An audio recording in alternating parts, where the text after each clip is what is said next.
Hello বন্ধুরা, ভাত নিয়ে বসে গেছি। কি আছে ভাতের সাথে? ভাতের সাথে আছে আলু মাখা।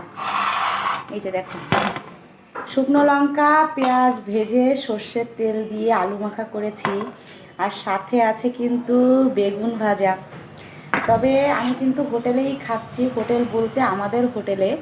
আমি কিন্তু হোটেলেই খাচ্ছি। আজকে সকালে ওয়েদার এত খারাপ ছিল, ভেবেছিলাম হোটেলে আসবোই না, কিন্তু বন্ধ করা একদমই যায় না। কারণ কি, অনেকে আছে যারা রেগুলার খায়, তারা অনেকে টিফিন বাটি রেখে যায়, প্রতিদিন দুপুরের খাবারটা আমাদের হোটেল থেকে নিয়ে খায়। তাহলে বন্ধ রাখলে তারা কি খাবে?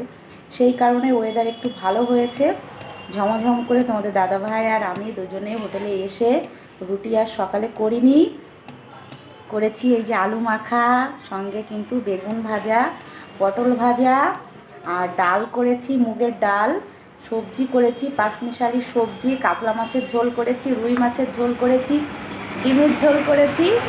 আজকে আর চিকেন মাটন কিছু আর এখন হবে না, অনেকটা বেলা হয়ে গেছে ওই যে বললাম। আর ডালের সঙ্গে এই রকম আলু মাখা হলে আর কি লাগে বলো?